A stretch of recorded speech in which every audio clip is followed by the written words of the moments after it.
to welcome so many advocates for working women this Equal Pay Day. Let us salute our hosts, their two co-chairs of the Democratic Women's Caucus, Congresswoman Jackie Speier of California and Congresswoman Lawrence of Michigan.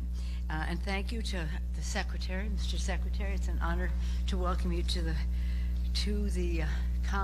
Capitol because you are such a devoted champion for working families. And Wendy Chun-Hoon, Director of the Labor Department's Women's Bureau. We'll hear from her. Sarah Jane Glynn, Senior Advisor of the Women's Bureau. These women, these leaders in the Labor Department are so focused on this important issue.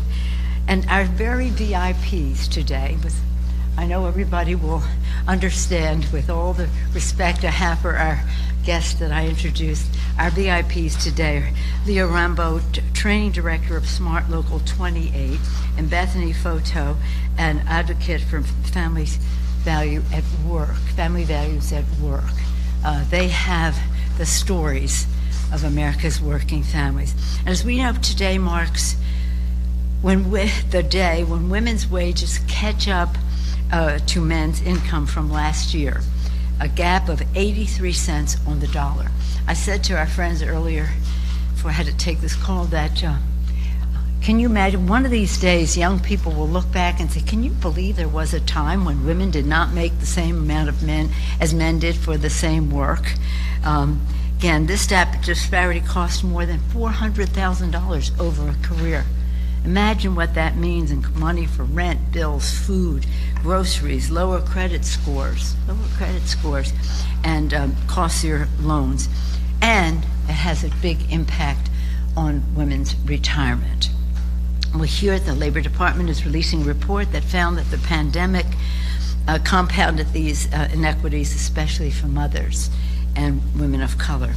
Last year, the Democratic House proudly took action to help right this wrong by once again passing Chair Rosa DeLauro, whether it's child tax credit or any of these issues, in this case, the Paycheck Fairness Act, which will end pay secrecy, you know what that is, and empower women to hold employers accountable for pay discrimination.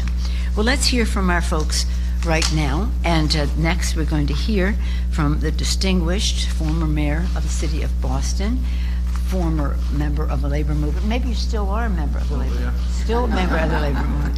A person who really understands the needs of America's working families, has been a leader on their behalf. We're very honored to have with us the distinguished Secretary of Labor, Secretary Walsh. Thank you very much, Madam Speaker, and it's such an honor to be with you today, and Congresswoman Speier and Lawrence as well, and all of the distinguished speakers here today and everyone here. I was told I have a minute and a half, so I'm going to say 2.5 minutes. The Speaker just addressed this. Equal Pay Day. It is March 15th, 2020. March 15th, 2020.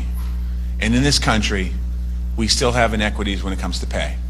And when you look at the numbers from white women to black women to Latino women, those numbers even get worse. And as mayor of the city of Boston, we started to address this issue by bringing people to the table, by bringing employers to the table to say we need to address it. I know there's lots of legislation, and I was a state rep before I was the mayor, and I was in the legislature 16 years, and I think I voted probably 6 times on equal pay legislation. When it's not that complicated, then employers should recognize, pay women the same as you pay men for the same job. That's the bottom line.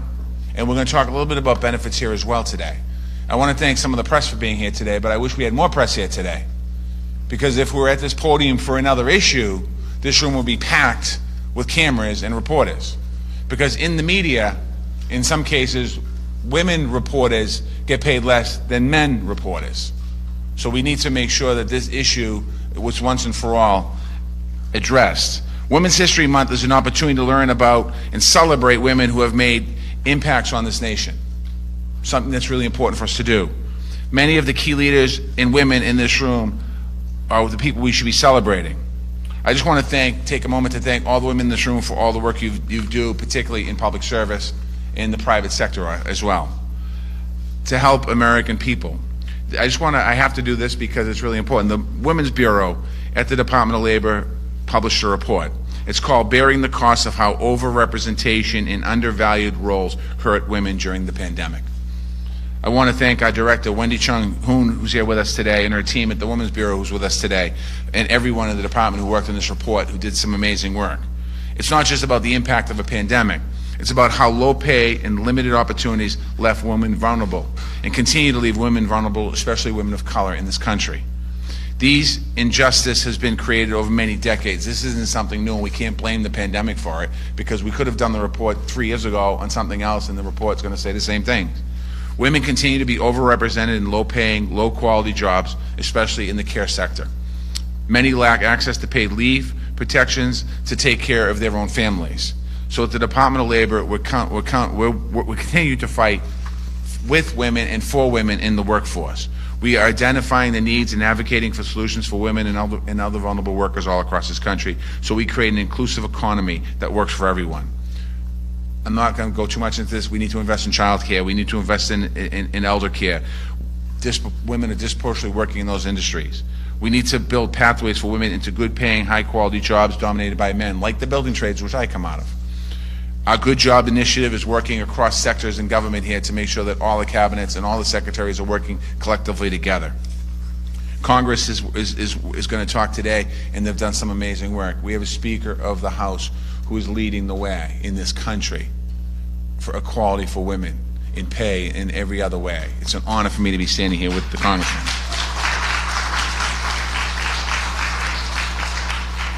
President Biden and Vice President Harris are pushing to remove barriers for caregiving and improving the well-being of many women working in the cares economy.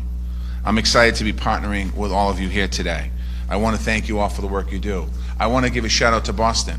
We have an office of everyone laughs when I do that because I do it every single time I speak. But we have a Women's Bureau in Boston too. Office of Women's Advancement. When I became the mayor of Boston, we had what was called the Women's Commission. And we thought to ourselves, well, it's great to have a women's commission, but we need to do more than that. So we started to look about taking commission turn into an office, and we created the Office of Women's Advancement, because that's what it was all about. I want to thank the work in all across this country. I want to thank all of you standing here. Paid leave for all, I completely agree with you. Thank you for wearing the buttons today. And it's an honor for me. I went too far over because the speaker staff's over here sweating right now, get Marty Walsh away from the microphone. So I'm gonna turn the floor over to the next speaker here, who's also been a champion, Democratic Women's Caucus Chair, Congressman Jackie Speier. Thank you. Thank you, Mr. Secretary. Thank you, Madam Speaker, for lifting women up around the country and around the world. To my co-chair, to all the women who are here, thrilled to be with you. They call this Equal Pay Day, but I like to call it Unequal Pay Day, because that's the message that we are conveying today. You've heard the statistics. The numbers are just dismal. And women are making 83 cents on the dollar. African American women are making 58 cents on the dollar. And Latina women are making 49 cents on the dollar. There was a bot that was created last week that I thought was really interesting. It's called the Gender Pay Gap Bot. And it came out of the UK. And what they found was that for all the lip service we give to equal pay, many other companies are falling woefully below the standards. For instance, in the UK, Goldman Sachs is paying women 36% less than men in those positions. Virgin Atlantic, 58 cents, or 58%, I should say, and Ryanair, 68% less than their male counterparts. We did pass the Paycheck Fairness Act with great, robust energy and support. It is now sitting in the Senate, where it has been filibustered. So I really think that more than anything, we have an obligation to right this wrong. And the best way to do it is through the Paycheck Fairness Act. An example, Tracy Rexroth out of the Department of Education in Arizona was hired for the job. Her colleague was hired at the same time. She's making $17,000 less a year because they related it to her prior salary. Prior salary should have anything to do with what you're being paid. So as we look at the rebounding in the economy, where men have now regained all of the jobs they lost during the pandemic, there's still 1 million women who are not back at work, and we need to fix that. So I guess the message more than anything is stop with the lip service, stop with the lip gloss during during Women's History Month. Let's get to it and get equality on the books.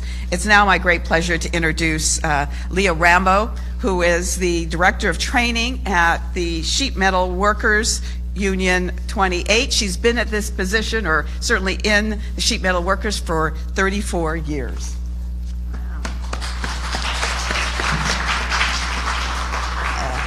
That number 34 already always gets me. I feel like I'm too young for that many years, but here I stand. I guess my story today is really how do we change this gap? And I would say you start very, very young. You know, from a young age, I had my first tool set at the age of 10. And that's when I started my career in the trades. And I came from a household where there were no girl jobs and boy jobs. Everyone did dishes. The only rule was my father wasn't doing them. And so it was a natural progression for me to get into the trades. The building trades is a way to equal those wages. It is an excellent opportunity for women. Of course, there are challenges. It hasn't been smooth sailing for the 34 years, but I'm pretty scrappy and got a lot of grit, so we keep pushing things along. And that's why it's such an honor to be here today with such leaders as yourself, who are really helping us, who's shining that light on our journey.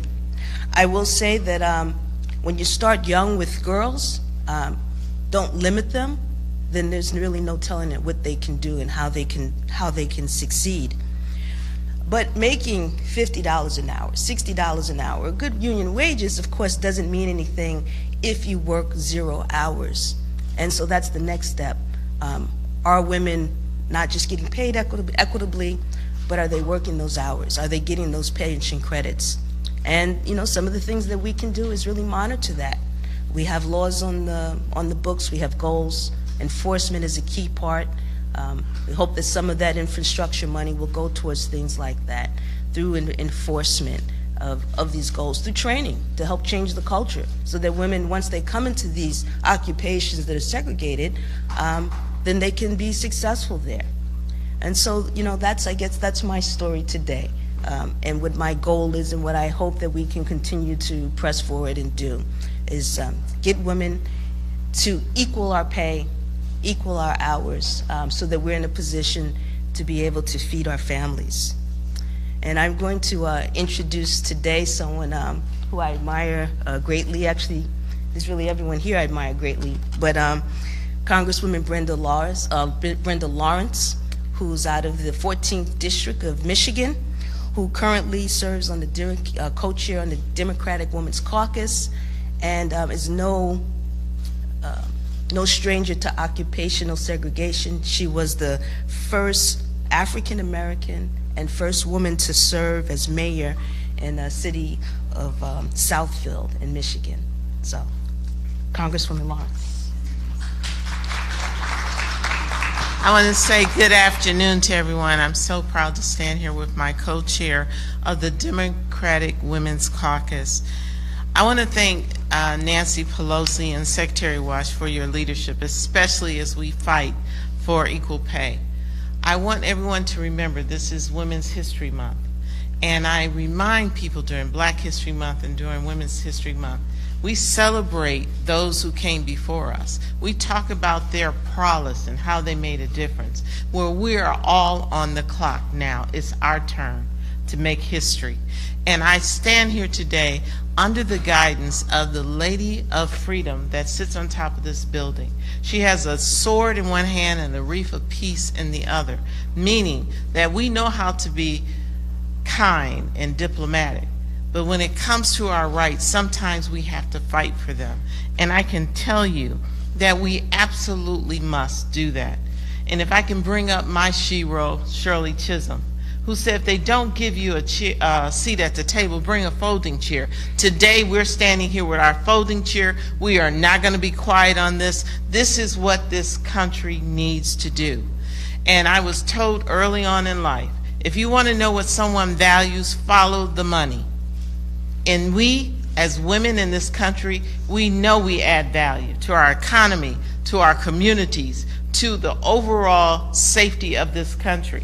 And we demand the respect and to be valued by paying us a wage that is equal. And I will not leave this mic without pointing out the challenges of women of color. You heard the statistics that my co-chair Speier spoke of. Women of color are disproportionately even worse when it comes to equal pay. And we must stand up and be loud about it, be consistent about it. We did our work in Congress because we have an amazing Speaker of the House, but we must ensure that it's not a quiet day today. That Paycheck Fairness Act is a necessity, because if you do like my another shero of mine, Aretha Franklin, is to give me a little respect. It's not acceptable for me to see my sisters in the workplace and getting paid less. And that point about less hours, that's another way to disenfranchise us. So I want you to know, I will talk about this every year, but hopefully next year, I keep hope alive. Next year, we'll be saying, we finally got it right, and let's continue our fight. And I will end with a statement that I know my speaker is going to say again, but when women succeed, America succeeds. And now I would like to bring forth Bethany, who is the equal pay advocate, a care worker, and a member leader of the Family Values at Work.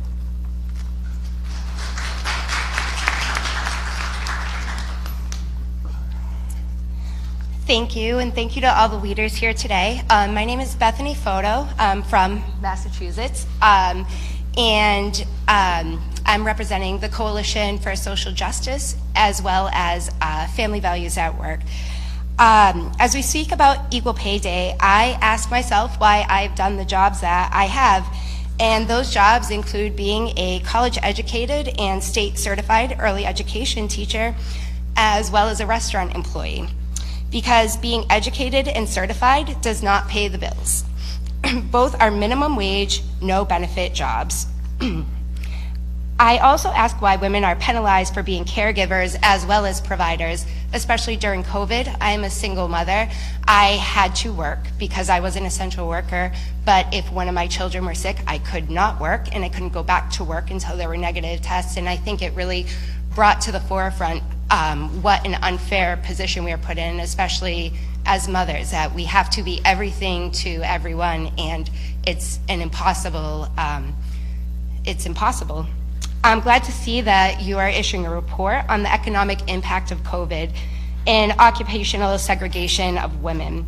For those of us who could not perform our work from home during the pandemic, the difficulties of managing care and work and responsibilities were often brutal. As this country was built often on the back of slaves, right now this country is still being kept alive on the back of women, and I really hope that we can someday really not just give a attaboy and a pat on the back to women, but really give us the respect and the pay that we deserve. Now I would like to introduce a personal hero of mine. She is a 20th director of the Women's Bureau appointed by President Biden on February 1st, 2021, and a leader, a mentor, and aspirational Wendy Chunhoon.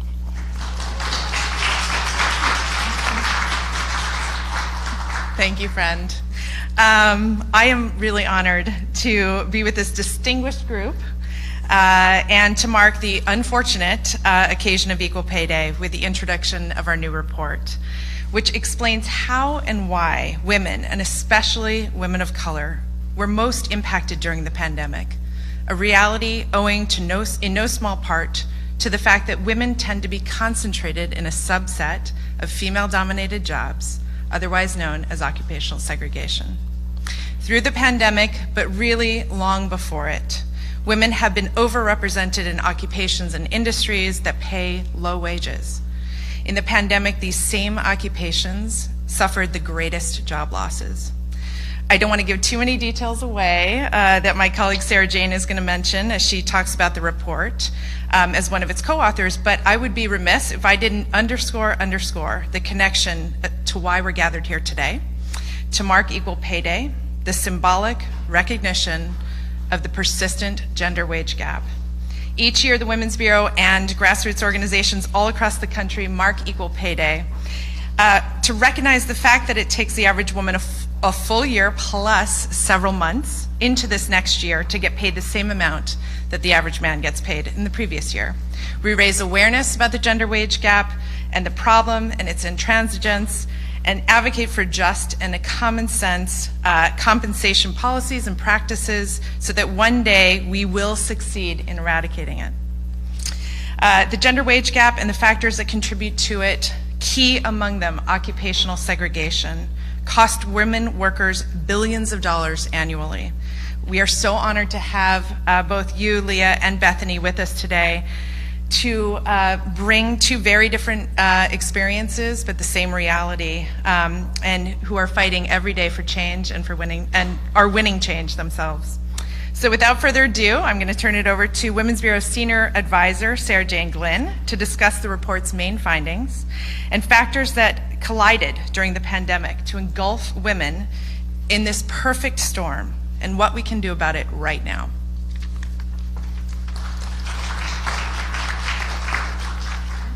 Hey y'all. We know when it comes to the pandemic, the unemployment effects were hardest on women, and a lot of that was driven by the experiences of women of color. And this is largely because of the jobs that women hold, like Wendy mentioned. Women are most likely to work in female-dominated occupations, as nurses, as teachers, working as administrative assistants, in kitchens, in hotels. Women are 95% of all childcare workers and 2% of all electricians. So that's what we're talking about when we talk about occupational segregation. Women are overrepresented in some jobs and they're underrepresented in others. And this mattered during the pandemic because of the sectors where job losses were concentrated. But it matters all the time. And it's a problem not just because of economic shocks and potential vulnerability, but because it stymies personal potential. It limits innovation and it places artificial constraints on economic growth. So our problem isn't that women have some jobs and not others. Our problem is that the jobs women are concentrated in tend to be low quality jobs. They're more likely to offer low wages and they're less likely to offer benefits. Like Wendy mentioned, this devaluation of women's labor, and especially the devaluation of the labor of women of color, leads to the gender and racial wage gaps. In our report that's out today, we estimate even before the pandemic increased unemployment for women and women of color, Black women lost $39.3 billion in lower wages only because of occupational and industry segregation. And the losses were even greater for Hispanic women at $46.7 billion. This is a really big problem and it has a lot of different causes, so that means we need big solutions and we need to attack the problem from a lot of different directions. But luckily we have ideas about what we can do. Like Leah mentioned, we need to create pathways for women to enter into non-traditional careers that are more likely to offer higher wages. And like Bethany talked about, we need to raise the floor on wages and benefits for all workers, but especially for those who are working in women-dominated jobs that serve as the backbone for our economy. I think we've seen during the pandemic what happens when the care sector is decimated. We can't let that continue to happen. And we also need to make sure that when we're thinking about the jobs of the future, the jobs that are being created right now, like those through the investments in the bipartisan infrastructure law, that we're baking gender and racial equity into them from the foundation up. We can do this, and the Department of Labor is very committed to making sure this happens. Thank you all so much for being here today, and it's my honor to turn it back over to our host, Speaker Nancy Pelosi.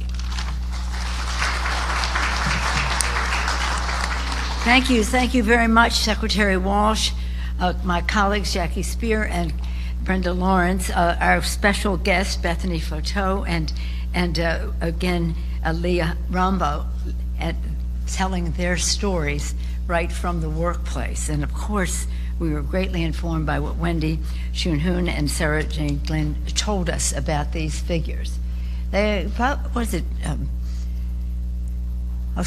writer once said, the sign of a truly intelligent person is that they're swayed by statistics. These statistics are staggering. They're not only staggering, they're heartbreaking. And again, President Kennedy, many years ago, established the first Equal Pay Day. And President Obama signed the bill, and he signed that bill, and President Obama signed the bill, the Lilly Ledbetter bill. This president, President Biden, is doing so many things, as have been referenced in the infrastructure bill and the rest, to have opportunity for women, whether it's workforce development, whether it's apprenticeships and the rest, but also in other legislation that will say that we have universal pre-K, that we have lower costs for child care, lower costs for health care, home health care, and respecting the work that women do as health care providers. There's a decision. I mean, we are talking about survival for some people. We want them to have success as we go forward, but to do that, we have to be transformational in how we recognize the challenge that we face and pass legislation and establish public policy to make the difference for women. In this Women's History Month, last week, we celebrated Title IX 50-year anniversary coming up in another month or two, honoring Patsy Mink, who established that. You mentioned Shirley Chisholm, who had so many great things to say about this. And now we have our role to play in all of this. And again, maybe next year, as Congresswoman Lawrence said, maybe next year we will have passed a bill for equal pay for equal work, and this will be a sad remnant of the past. But thank you, Secretary Walsh, for your leadership in this, in every aspect of your personal and professional life, your official role now then as mayor and now as Secretary of Labor. I know that women's issues will be well served by the great team that you have there. Just face the fact of what these statistics are and what they mean at the kitchen table of America's working families. And understand, I mean, men have responsibilities at home too. We want them to benefit from child care and the rest. But lowering the cost of child care is one of the most important things that we can do to make sure that women can take their comfortable, rightful place in the workforce without worrying about the safety and security of their children. All of these things are connected. We're very, very proud to have, as I say, our special guests, Leah Rambo and Bethany Foto. Thank you so much for honoring us with your presence. And I like your shirt. I like your shirt. Thank you all very much, and thank you, Mr. Secretary.